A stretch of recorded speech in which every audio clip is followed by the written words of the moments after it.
В последнее время в той части бюрократии, которая окружает российскую армию, замечена некоторая возня. Во-первых, случилась активность вокруг реестра военнообязанных и реестра повесток. Во-вторых, Путин подписал указ, которым увеличил штатную численность военнослужащих на 180 тысяч человек. Понятно, что это ж неспроста. У большинства из нас первая ассоциация на слова «Путин», «Указ», «Армия» и «Сентябрь» — это мобилизация. Может ли происходящее быть подготовкой к новой волне при объявленной уже мобилизации? Это сделать несложно. Вот это сегодня и обсудим. Поговорим обо всех этих изменениях и оценим вероятность мобилизации в ближайшее время.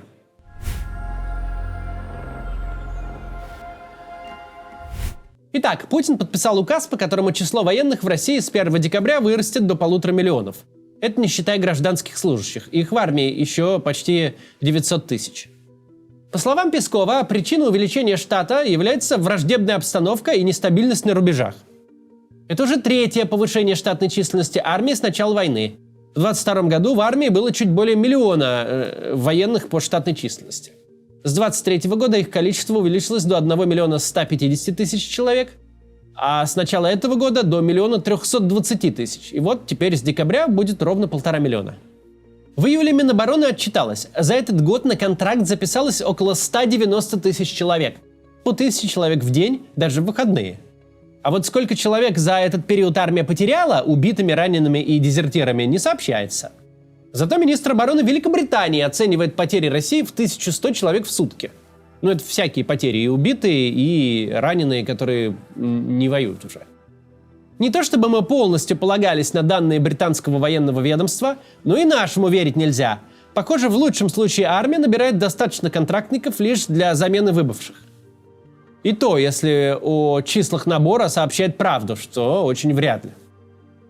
И с каждым днем набирать добровольцев на контракт становится все дороже и сложнее.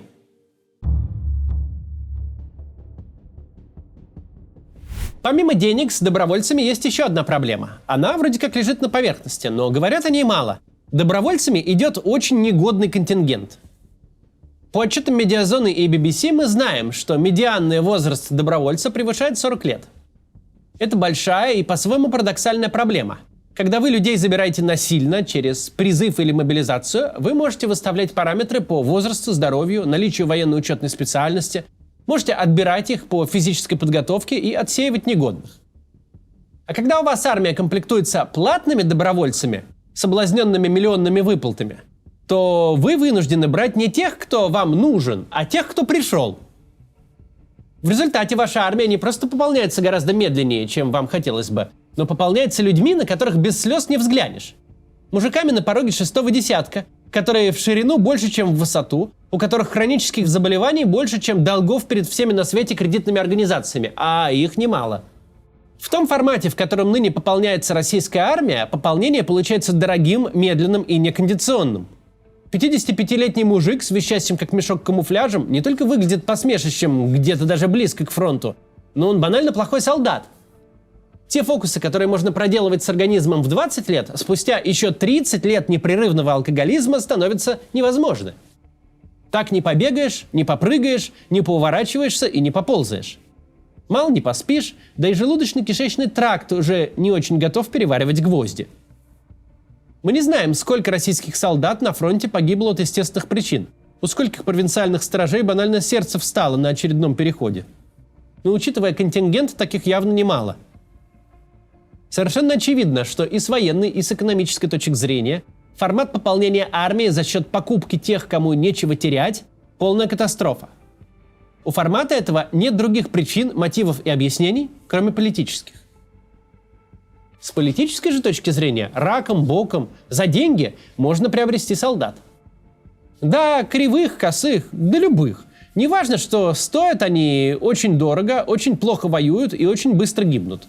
Никакие проблемы армии не идут ни в какое сравнение с теми проблемами для режима Владимира Путина, которые неизбежно влечет за собой мобилизация. К этому прибавляется следующая проблема – эффект низковисящих фруктов. Он работает в любой сфере, где нужно кого-то побудить к действию. К любому, от покупки защитного стекла на телефон до вакцинации. В случае с войной самые буйные, кому война мать родна, своим ходом оказались на фронте в первые же недели войны, когда еще речи не было ни о деньгах, ни о потребности в добровольцах. С обеих сторон этой войны есть люди, у которых вся жизнь состоит из войн, причем в самых экзотических уголках мира и с любой из сторон. Им пофиг, где и за кого, им не нужны ни деньги, ни награды. Сидеть в окопе для них самоцель. Но таких людей очень немного, и они сразу закончились. Вслед за ними отправились те немногие, которым телевизор заменил мозг. У кого Соловьев не играет фоном, а кто его всерьез слушает и решил, что нужно бить фашистов, как в 41-м. Кто почувствовал себя персонажем советского фильма про Сталинград.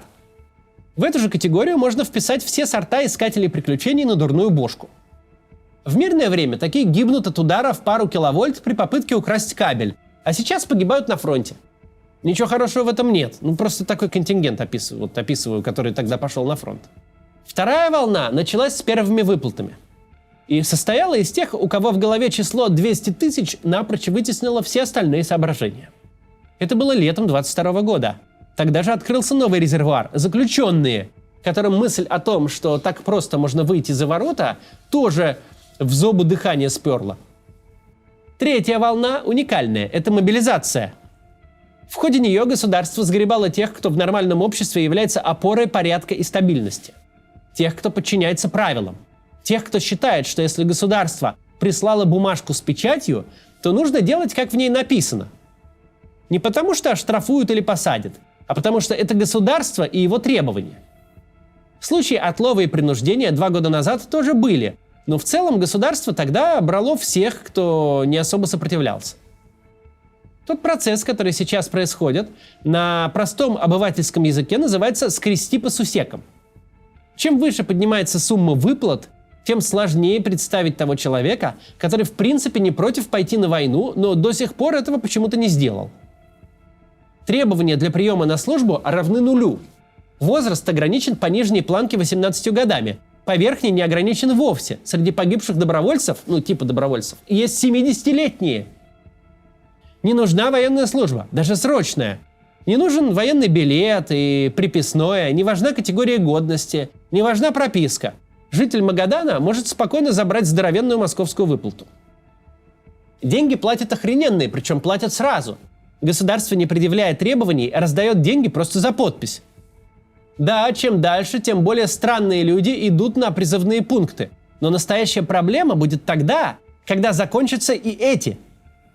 Чуть раньше или чуть позже окажется, что людей, готовых воевать за 2 миллиона, было ограниченное количество, и они уже все пришли. Можно ли и дальше повышать выплаты и тем самым сделать поток добровольцев бесконечным, избежав мобилизации? Повышать можно. Если забить на экономический эффект, то можно себе представить единовременную выплату не в 2,5, а в 5 миллионов рублей. Можно квартиры раздавать, например, или еще что-то такое. Можно ли повышением выплат сделать поток бесконечным? Сомнительно. Те, кто понимает разницу между 2,5 и 5 миллионами рублей, для кого это не абстрактное небо в алмазах, на войну не пойдут в любом случае. Разработчик Яндекса не появится на призывном пункте ни за 5, ни за 10, ни за 25 миллионов.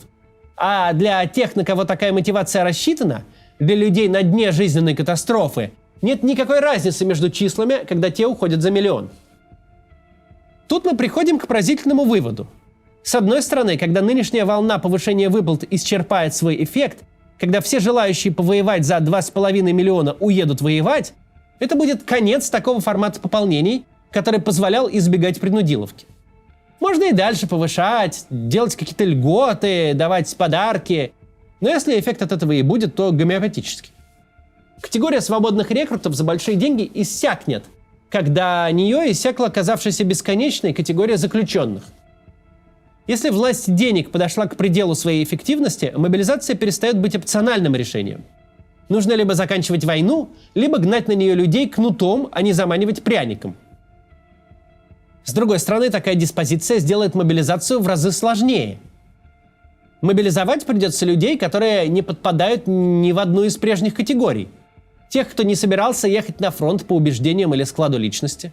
Кто не побежал по повестке 2 года назад, желая быть хорошим гражданином. Тех, кто равнодушно взирал на рост выплат по экспоненте, но продолжал торговать страховками за 50 тысяч в месяц, зато живой и дома с семьей. Кто был готов добровольно пойти в автобус с черными номерами, тех государство уже выгребло подчистую и сейчас скребет по дну, добирая крошки. Если житель глухого рабочего поселка, который на погрузке леса получает 1000 рублей за смену, не соблазнился миллионами, не купился на льготы и подарки, на возможность без экзаменов ребенка отправить хоть в МГУ, хоть в физтех, если не пошел в окоп за путевкой в новую жизнь для себя и семьи, несмотря на круглосуточный спам по всем каналам, значит, повестку ему слать бессмысленно. Его придется ловить, искать, выковыривать из подвала, избивать. Тем более придется это делать, потому что между потенциальной новой волной мобилизации и первой прошло слишком много времени и случилось слишком много событий. В первую волну люди были массово убеждены, что забирают их то ли на сборы, то ли на учения. Что в самом худшем случае они годик посторожат шлагбаум в сотни километров от фронта, а потом вернутся домой. Обратите внимание, первый протест жен мобилизованных состоялся как раз на первую годовщину. Невозможно понять, откуда убеждение это взялось, но многие действительно так считали. Немножко послужим, уж точно не больше года, и вернемся домой. Теперь даже у тех, кто новости вообще не открывает, уже есть брат-сват, друг-одноклассник, бывший сосед из числа мобилизованных. Даже самые наивные люди теперь понимают, это билет в один конец. Убьют или нет – вопрос, но никакой работы на складе и учений не будет, как и никаких обозримых сроков. Ты уезжаешь навсегда. Российское государство загнало себя в классический тупик. Оно очень долго откладывало проблему с притоком новых солдат, затыкая дыры баблом. Это врожденная аберрация нашего режима. Он искренне считает, что любую проблему можно решить деньгами. А если нельзя, то просто надо больше денег. Но проблему не решили, лишь отложили. И сейчас происходит неизбежное. Отложенная проблема всегда растет, а тот, кто ее отложил, слабеет. 2 года назад, 1,5 года назад, пока общество еще не до конца дуплило, что происходит, а война казалась странноватым телешоу, можно было сыграть на эффекте внезапности и похватать множество людей до того, как они и их близкие сообразили, что происходит. Сейчас такое же действие будет в разы сложнее и политически опаснее. Что начальство понимает, потому и откладывает проблему еще дальше. До сезона жареного петуха, когда придется действовать, как у них принято, лихорадочно и теряя на ходу тапки. Но что-то делать с нехваткой людей на фронте все равно надо, и государство готовит инфраструктуру, чтобы хватать людей было проще.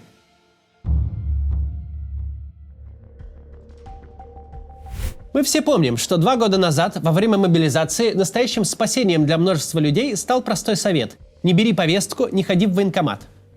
Государство ничего не могло сделать с теми, кого просто не было дома, кто не открыл дверь, кто просто выкинул бумажку в мусорку. Военкоматы похватали тех, кто сам доверчиво явился, а остальные в основном уцелели. И, конечно, наивно было бы полагать, что так все и останется. Чиновники сделали выводы и изменили правила. В ноябре 2022 года Путин поручил создать общую базу всех военнообязанных и реестр повесток. С 1 ноября этого года реестр заработает. Электронная повестка, внесенная в него, будет приравнена к бумажной сразу же.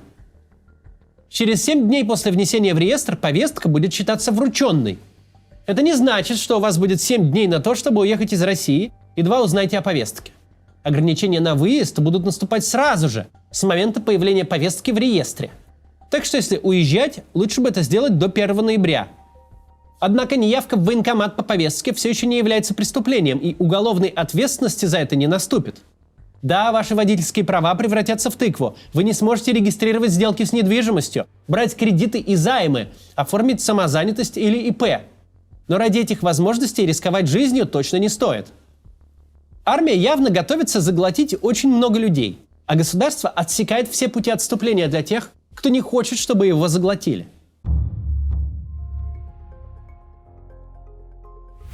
Если добровольцы закончились, а массовая мобилизация грозит основательно пошатнуть основы самой системы, какие остаются варианты? Очевидно, решено до конца выработать ресурс заключенных. Об этом говорит еще одно нововведение. Госдума быстренько в самом начале осенней сессии приняла в первом чтении поправки, которые позволят забирать на фронт обвиняемых в совершении преступлений. Новшество тут в том, что раньше заключать контракт могли только осужденные или граждане под следствием. Но те, чьи дела уже поступили в суд, должны были дождаться приговора.